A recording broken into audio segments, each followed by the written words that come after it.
अस्सलाम वालेकुम everyone, this is Miya Akbar. Hope so आप सब लोग ठीक होंगे और मेरी वीडियोस आपको पसंद आ रही होंगी। आज ही हम लेक्चर 14 करने जा रहे हैं EDU 601 का।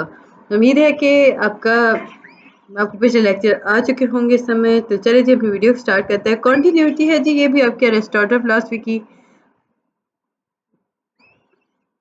टॉपिक 91 है Aristotle moral and intellectual development.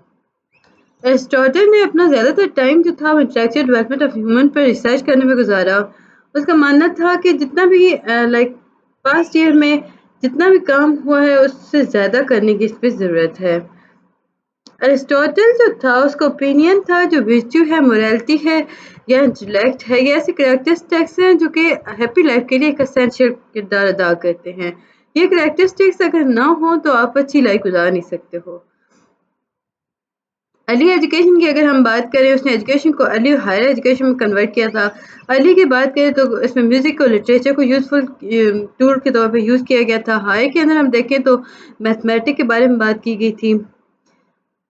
Aristotle की स्कीम ऑफ एजुकेशन जो थी फर्स्ट 7 to 20 ईयर उसने डिवाइड किया था 3 पीरियड में। पहले फर्स्ट 7 ईयर्स को, फिर 7 to 21 ईयर, 21 से ऑनवर्ड।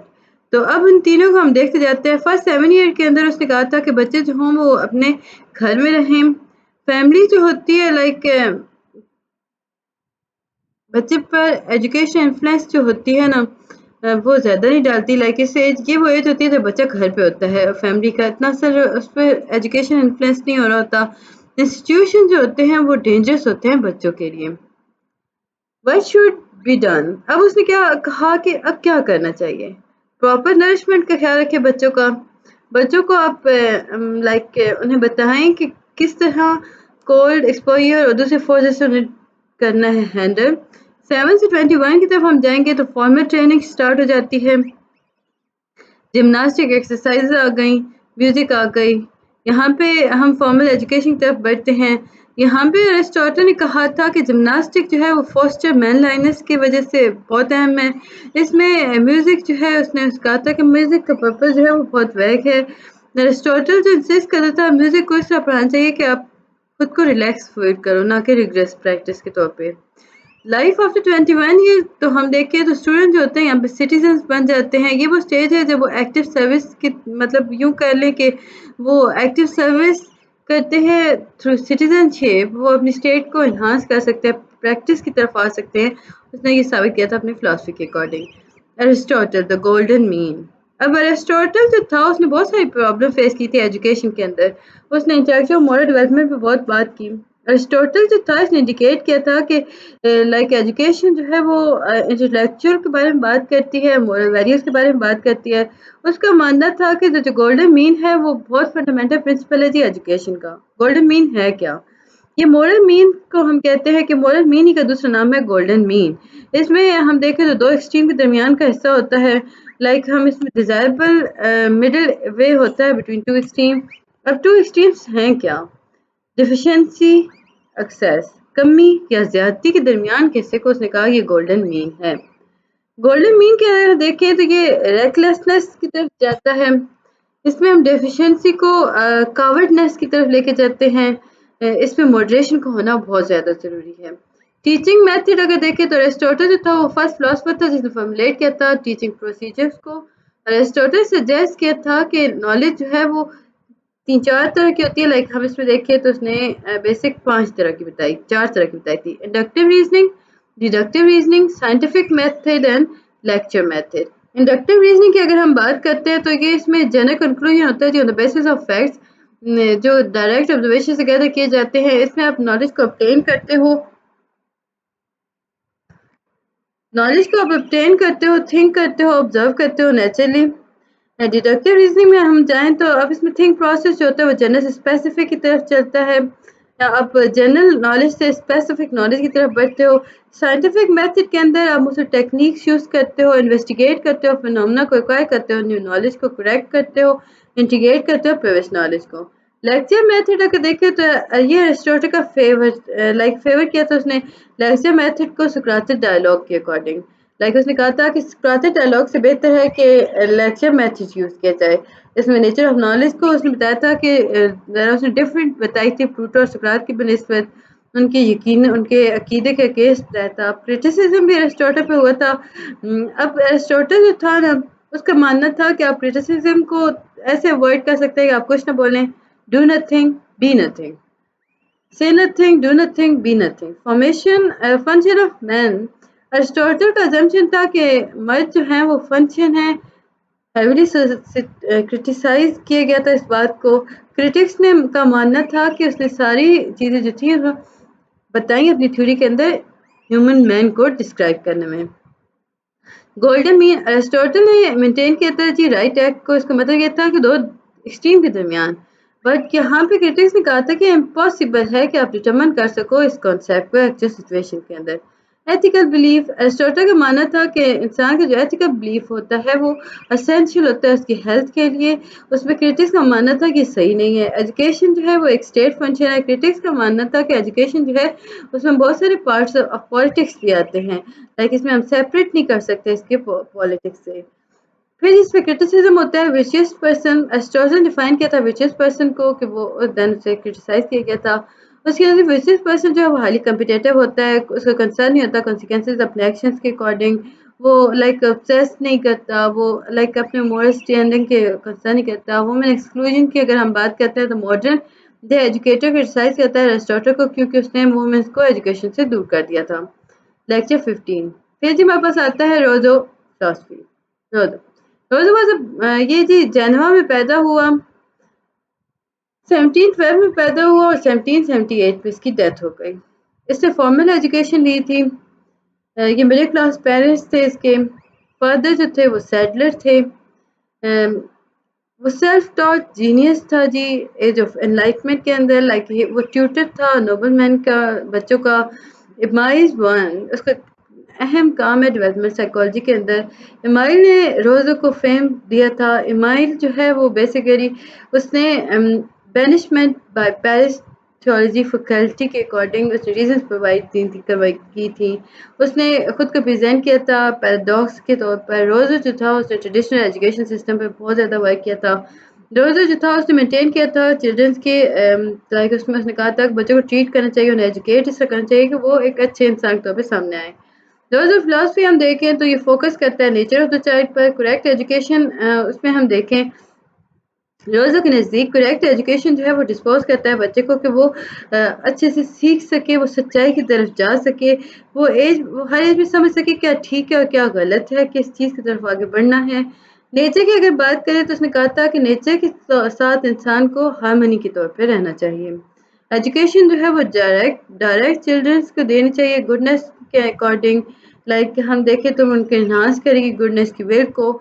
नेचर और चाइल्ड की अगर हम देखें तो बच्चा जो होता है वो सेंटर ऑफ एजुकेशन प्रोसेस होता है। चाइल्ड नेचर जो होता है वो इंटरेस्ट करता है, वो चार्ज करता है। इसमें हम देखें तो वो नेचर के अकॉर्डिंग नहीं चलता, वो बल्कि अनकरेक्ट इन्फ्लुएंस को प्रॉम्प्ट कर रहा होता है। फिर जी रोज़ो ने कहा रोज़ो एमाई इन्फ्लुएंशियल हेवली क्रिटिसाइज वर्क जी रोज़ो का था। फिक्शन अकाउंट था जी एजुकेशन एक्सपेरिमेंट के अंदर लाइक बच्चों को लेके किया गया था। डिस्क्राइब एजुकेशन यूथ अप्रिशिएट दिया गया था। फिर फीलिंग ऑफ चाइल्डहुड देखे तो एमआई ने प्रमोट किया था फीलिंग ऑफ चाइल्डहुड को जिसमें न्यूक्लियर फैमिली इवेंचुअली ग्रुप के बारे में बात की गई थी। इसमें three fold meaning of nature को बताया गया था। फर्स्ट और फंडामेंटल मीनिंग नेचर क्या है, सोशल वन है। सोशल सिग्निफिकेंस एजुकेशन के लिए सेकेंडरी होती है। लाइक इसमें हम देखें तो लाइक सेकेंडरी एजुकेशन तौर पे सामने आती है। सोसाइटी जो होती है वो बहुत डाउन करती है nature of the people. Education जो है वो गाइड करती है love of children own nature. Love of person nature के हम देखें तो डिस्कवर करता है इन्वेस्टिगेशन के थ्रू। नेक्स्ट आपके पास आता है साइकोलॉजिकल सिग्निफिकेंस। नेचर जो है उसे इंटेंसिक जजमेंट दी जाती है, प्रिमिटिव इमोशंस के तौर पर लाया जाता है। फर्दर इसमें देखें तो साइकोलॉजी का नेचर जो होता है बहुत सिग्निफिकेंट रोल प्ले करता है सोशल इंटरेक्शन के अंदर। डेवलपमेंट हैबिट्स कीपिंग अगर हम दिमाग में रखें कि साइकोलॉजी का नेचर को रोज़ो को कहा था कि बच्चों को अलाउ करना चाहिए कि वो अपनी हैबिट को डेवलप कर सके through social interaction. Physical environment mile ने भी डिस्क्राइब किया था नेचर को कि वो फिजिकल फिनोमिनल सिग्निफिकेंस है एजुकेशन के अंदर। एजुकेशन को इम्पार्ट नहीं किया जा सकता, आप आसपास से नहीं कर सकते, लाइक इन्वायरमेंट से नहीं कर सकते हो, नेचर से नहीं कर सकते हो। नेचर जो है वो टीचर के तौर पे काम करती है। रोजो जो था वो एजुकेटर को बताता था कि आप नेचर की तरफ जाएं, फॉलो करें नेचर को। रोजो जो था वो लवर था जी नेचर का। वुमेन एजुकेशन पे रोजो ने बहुत सारी बात की थी। रोज़ जो था वो बात कर रहा था वुमेन एजुकेशन पर। उसका मानना था कि जो मैन होता है लाइक ए माइल, उसमें अगर हम देखें तो एजुकेटेड नीड जो होता है अगर उसके तभी फुलफिल हो सकती है जब उसके पास एजुकेटेड वाइफ हो। पढ़ी लिखी औरत ही घर को अच्छे से चला सकती है, पढ़ी लिखी माँ ही बच्चों को अच्छे से पढ़ा सकती है, ये रोज़ा का मानना था। वुमेन ट्रेनिंग पे उसने बात की थी। वुमेन शुड बी वुमेन्स को उसने कहा था कि वो उन्हें आना चाहिए स्विंग करना, एम्ब्रॉयडरी करना, लेस वर्क, डिज़ाइनिंग। औरतों को पढ़ाना चाहिए ओबीडियंस किस तरह रखना है, उन्हें बताना चाहिए गाने किस तरह गाने हैं, डांस किस करना है, और दूसरी ट्रेड्स की तो बात की गई थी। एमआई's पर्पस अगर देखें तो बच्चे के बारे में एमआई's show rose of concern regarding to child, उसमें उसने एक्सप्रेस किया था पर्पस ऑफ एजुकेशन माइंड के अंदर। इम्पोर्टेंस ऑफ चाइल्ड की अगर हम देखें तो एजुकेटर जो थे वो उसने एक्वाइट किया था उस सब्जेक्ट चाइल्ड को कि वो एजुकेशन के थ्रू जाना चाहिए, यानी सेंटर एजुकेशन बनाया गया था बच्चे को। लेक्चर नंबर 16 है आपके पास, rose of philosophy. Church and state authorities के अगर हम देखें तो आपके सामने आता है कि रोज़ों के दौर पे चर्च जो था वो बहुत इम्पोर्टेंट था। एडम एंड ईव के बारे में बात की गई थी। उन्हें कहा गया था कि उन्हें ज़मीन पे भेज दिया गया था, जो कि अच्छी बात नहीं थी। उनका गुनाह को ना माइंड में रखते हुए ह्यूमंस को क्रिएट किया गया था। इस तरह की बातें चर्च में हुआ करती थी। कंडेम ने माइंड किया था पेरिस थियोलॉजी फैकल्टी को, पेरिस पार्लियामेंट को ऑर्डर उन्होंने किया था अरेस्ट करने को। इसमें हम देखें तो इसमें फर्दर आपके पास आता है नेचुरलिस्टिक अप्रोच। बच्चा जो होता है वो नेचर के नज़दीक बहुत अच्छा होता है, एनवायरनमेंट के अकॉर्डिंग वो सीखता है, वो समझता है। सोर्स ऑफ नॉलेज अगर हम देखें तो सेंसेस से आती है। बच्चा जो होता है वेल ऑर्डर एनवायरनमेंट से सीखता है। प्राइमरी एजुकेशन अगर हम देखें ना, सोर्स ऑफ एजुकेशन तो क्या है? Education from nature given by man from thing and circumstances. फिर जी फर्दर आपके पास आता है traditional concept of human nature. Education religious practice के बारे में बात की गई थी।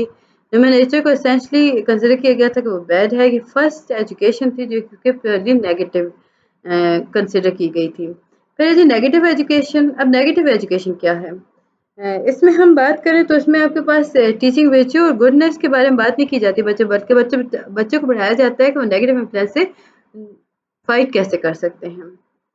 नेगेटिव एजुकेशन प्रिंसिपल अगर हम देखें तो लॉजिकली इसमें बहुत ज़्यादा प्रिंसिपल्स यूज़ किए गए थे जो कि ह्यूमन नेचर के लिए अच्छे थे। गुडनेस जो है वो अनफोर्ड करती है विच ऑफ इनर कंपल्जन्स को। एमआई जो थे उसने डिवाइड किया था, एमआई रोज थे उसने डिवाइड किया था एजुकेशन को 4 स्टेज के अंदर: infancy, childhood, boyhood, youth. Fifth part जो था वो हमारे का डील करता था एजुकेशन के साथ रेदर देन उसमें उसने बात नहीं की थी औरतों की ट्रेनिंग की। वो कहता था कि औरतें जो होती हैं वो वाइफ बन जाती हैं, लाइक वो सिंपल इंसान मर्दों की मदद करती हैं। एजुकेशन प्रोसेस के अगर हम देखें तो ये डिटरमिन किया गया था मुझसे पीएस डेवलपमेंट की हर स्टेज जो थी वो डोमिनेंट थी फैकल्टी के अकॉर्डिंग। फर्दर इसमें आपके पास जो था इनफिनिट एजुकेशन को फर्स्ट 5 ईयर को कहा गया था कि ये इनफिनिट एजुकेशन है। मेथड ऑफ नेचर को अगर देखें तो मेथड ऑफ नेचर को फॉलो किया गया था। इसमें रिकॉल किया गया था मदर्स को कि वो नेचुरल उनकी ड्यूटी होती है कि बच्चे को सिखाएं, क्लोथिंग की तरफ लेके जाएं, ड्यूअलिटी के बारे में बात करें। फिजिकल हार्डशिप, इसका मानना ये था कि इन्फेंसी जो होते हैं ना, लाइक हम इसमें देखें तो वो फेस करते हैं hardship of the body. Like उनमें हम देखें तो बच्चा जो होता है खुद से कुछ भी नहीं कर पा रहा होता, सो वो हार्डशिप के अंदर आ गया। एजुकेशन पर्पज हम देखें तो एजुकेशनल जो थी वो इंटरनल डेवलपमेंट थी। इसमें एजुकेशन से नेचर से उसने काफ़ी डेवलपमेंट किया था। लाइक हमने देखा कि रोज था वो लवर था एजुकेशन का। उसने पनिशमेंट की प्रिवेंट किया था, फॉरबिड करना। ऑब्स्टिकल क्या थे? इंडस्ट्री विशेस को उसने कहा था ये ऑब्स्टिकल हैं। पनिशमेंट में अगर हम देखें तो आपके सामने आता है स्ट्रिक्ट फॉर्म ऑफ पनिशमेंट जो थी वो इन्फ्लिक्ट नहीं कर सकती। बच्चे के अपने एक्शंस होते हैं, उन्हें पनिशमेंट उनके अकॉर्डिंग दी जाती है। दो मेन प्रिंसिपल थे जो कि नेगेटिव एजुकेशन को फॉलो करना, मॉरल ट्रेनिंग को इम्पार्ट करना नेचुरल कॉन्सिक्वेंसेस से। एग्जिस्टिंग टीचिंग मेथड के हम देखें तो क्रिटिसाइज जो थे उन्होंने एग्जिस्टिंग टीचिंग और ट्रेनिंग मेथड पे काफ़ी क्रिटिक किया था। उनका मानना था बच्चे जो है वो सेल्फ एथेटिक लाइफ गुजारते हैं स्कूल के अंदर। रोल रीडिंग की अगर हम देखें, रूट लर्निंग को हम देखें तो आपके पास आता है कि ये एक ऐसी फॉर्म ऑफ लर्निंग है जो कि बच्चे को रियल मेमोरी से दूर कर देती है। प्योरली वर्बल लेसन्स को यहाँ पे मीनिंगलेस कर दिया गया था। ओपोजिशन टू बुक्स देखें तो बुक्स जो थी इस्लामिक मैनकाइंड थी। बुक्स का मतलब था कि आप एजुकेट करते हो अथॉरिटी, दूसरों के अथॉरिटीज़ के अंदर बच्चे को। रोज़ो का मानना था कि वो किताबों को नफ़रत करता है, वो हमें वो बताती हैं जो दूसरे जानते हैं, यानी कि दूसरे के अकीदे ओपिनियन हमारे सामने खोल के रखती हैं। इसी तरह फर्दर आपके पास आता है टॉपिक 17। उम्मीद है कि आपको समझ और पसंद आ रहा होगा। काइंडली मेरे चैनल को लाइक और सब्सक्राइब कर दीजिएगा। 5 to 12 year soft pedagogy, soft और इजी गोइंग पेडागोगी की तरफ रोज़ गया था। रोज़ का मानना था कि रोज़मर्रा की ज़िंदगी के अंदर आप ऑर्डिनरी कंसेप्शंस की तरफ जाते हो। एलिमेंट्री करिकुलम का हम देखें तो इसने क्रिटिसाइज़ किया था जी एलिमेंट्री करिकुलम को। उसने एमआई लर्न के बारे में बात की थी। उसने कहा था कि ये जो लर्निंग प्रोसेस है इसमें कन्वेंशनल कैरेक्टर्स को इंक्लूड किया जाता है और ये बिफोर 12 ईयर्स हम स्टार्ट कर देते हैं। अपोज किया था उसने फेरी टेल्स को, फिक्शंस को। लैंग्वेज देखें तो उसका मानना था कि बच्चों को किसी भी लैंग्वेज में आप सिखा दो, लाइक हिज मदर लैंग्वेज। उसका मानना था कि बच्चा जो होता है ना उसे आप किसी और ज़बान में नहीं समझा सकते हो, जो उसकी मदर लैंग्वेज होती है वो उसके अकॉर्डिंग ही समझता है। रोज़ो का मानना था कि रोज़ो का करिकुलम जो था उसमें उसने स्प्रिंग नेचुरली की बात की थी, उसने प्ले और स्पोर्ट्स की बात की थी, एग्रीकल्चर की थी। उसने कहा था बच्चे काम करके सीखते हैं, खुद से किताबों से वो नहीं सीख सकते। एज ऑफ रीज़न उसने कहा था कि 12 से 15 एज जो है वो एज ऑफ रीज़न है। इसमें बच्चा जो होता है वो रीज़न की तरफ चलता है, वो क्वेश्चन कर रहा होता है। तो यहाँ पे बच्चे को आप क्वेश्चन को सैटिस्फाई करो, उसे बताओ कि क्या चीज़ ठीक है, क्या गलत है, तो ही वो जाके फर्दर अच्छे से काम करेगा। 12 टू 15 ईयर के उसने 3B कहा था स्टेज, जिसमें उसने बताया था कि इंटेलिजेंस जो होती है वो इस स्टेज पे काफ़ी इवॉल्व हो जाती है। रियल एजुकेशन जो होती है ह्यूमन एजेंसी की यहाँ पे स्टार्ट हो जाती है। पीरियड ऑफ लेबर, इंस्ट्रक्शन और स्टडीज़ की तरफ जाता है। इमेजिनेशन देखें तो रोज़ो का मानना था जो इमेजिनेशन है वो फैकल्टी रिस्पॉन्सिबल होता है वॉइसेस का। इसमें उसने इसे डिस्करेज किया था। मोटिवेशनल यूटिलिटी की अगर हम बात करते हैं तो इसमें मोटिवेट करना बच्चे को। यूटिलिटी का एक्टिविटी ऑफ बॉडी को देखें तो इसमें मोटिवेट किया जाता है बच्चे को किस तरह एक्ट करना है। क्यूरियोसिटी जो होती है ये बेसिकली ऐसी एक्टिविटी है जो कि बच्चे के दिमाग में चलती है, वो इंटेलेक्चुअल आउटलुक देखना चाहता है। 12 टू 15 3C हम देखें तो रिवॉल्वरी रिवॉल्वरी इसका मतलब ये हुआ कि आप कंपटीशन कर रहे हो सेम ऑब्जेक्टिव के लिए, या आप सुपीरियर रखना चाहते हो सेम फील्ड के अंदर। रोज़ो का मानना था कि ये मोटिवेटर के तौर पे काम करता है। उसने डिस्करेज किया था, ये ट्रेडिशनल स्कूल सेटिंग के अंदर बहुत ज़्यादा पाया जाता था। रोज़ो ने डिस्करेज किया था रिवॉल्वरी को, लाइक इसमें कहा था उसने कि ये ईवल क्रिएट करता है। करिकुलम उसने इंटरेक्शन इंस्ट्रक्शंस की बात की थी।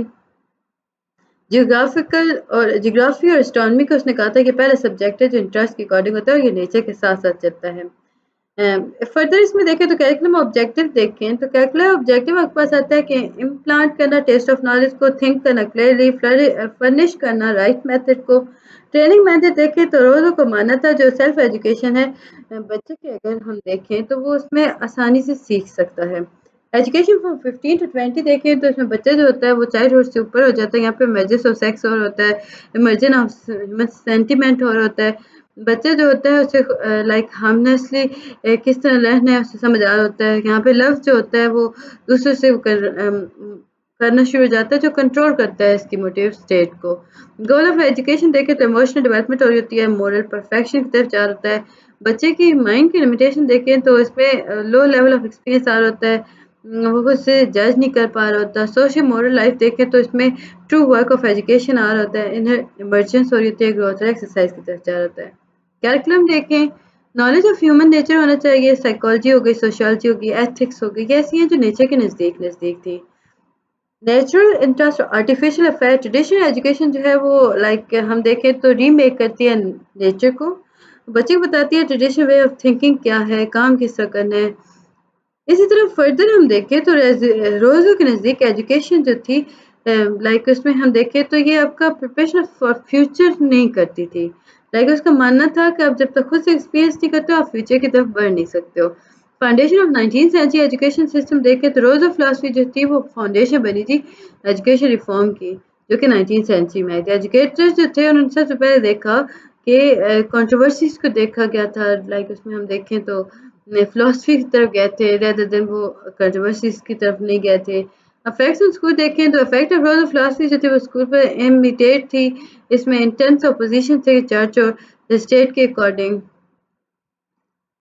क्रिटिक्स का मानना था इमायर इमायर के अंदर उसने कहा था कि जो लाइक इसमें देखें तो इलॉजिकल एरेटिक और इनकंसिस्टेंट है। रोज जो है कॉन्स्टेंटली स्वे करता है जी ऑप्टिमिज्म को पेसिमिज्म की तरफ।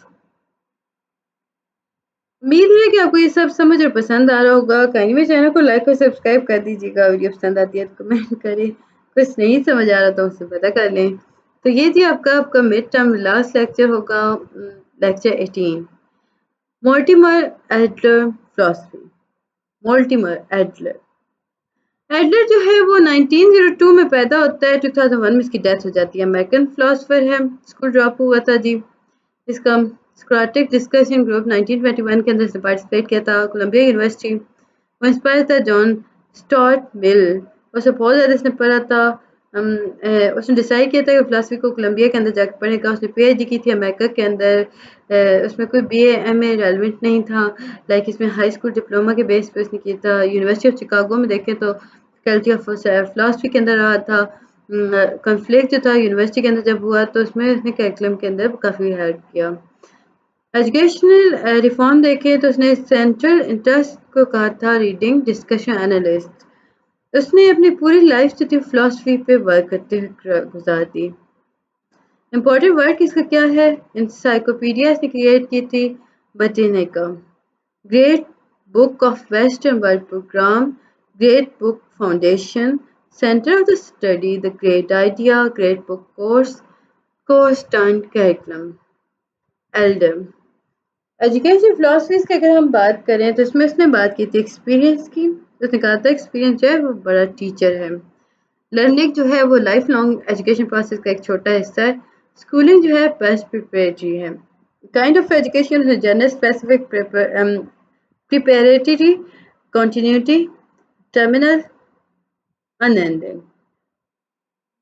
जनरल एजुकेशन जो है वो लाइफ लॉन्ग एजुकेशन है।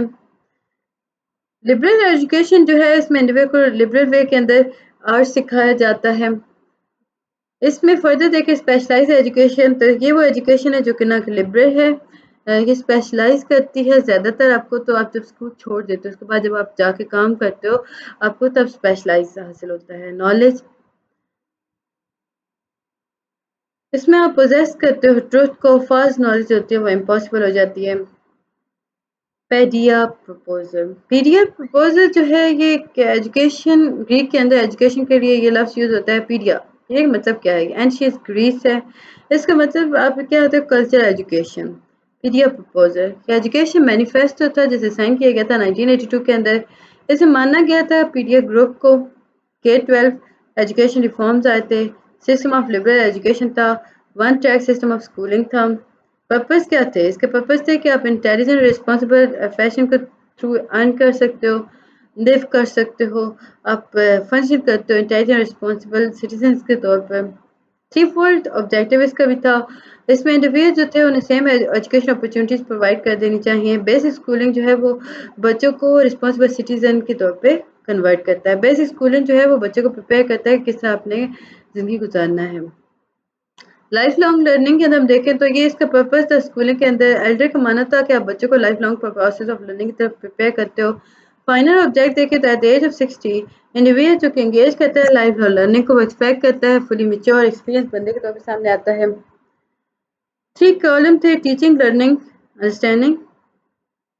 टीचर जो होता है वो लैंग्वेज लिटरेचर फाइन आर्ट के बारे में बात करता है। लाइक वो अपने एक्वायर करता है नॉलेज थ्री सब्जेक्ट एरिया के अंदर language literature fine art mathematics nature science history geography and social studies. Skills क्या हासिल होती हैं? Language skill, reading skill, writing skill, speaking skill. Type of knowledge देखें तो ऑर्गेनाइज नॉलेज थी, इंटेलेक्चुअल स्किल्स थी, understanding of ideas and various थे। Organise knowledge जो है इसमें देखें तो किस तरह आप इंफॉर्मेशन को एक्वायर करते हो, ऑर्गेनाइज करते हो नॉलेज को। इंटेलेक्चुअल स्किल्स जो होती हैं ये इंगेज करती हैं डेवलपिंग हैबिट ऑफ परफॉर्मेंसेस को। आर्ट स्किल और टेक्निक जो होता है इसमें आप देखो तो कल्टिवेटेड हैबिचुअल एबिलिटी का होना बहुत ज़रूरी हो जाता है। तो ये था जी आज का हमारा लेक्चर। उम्मीद है आपको पसंद और समझ आया होगा। मिलते हैं नेक्स्ट वीडियो में, तब तक के लिए अल्लाह हाफिज़।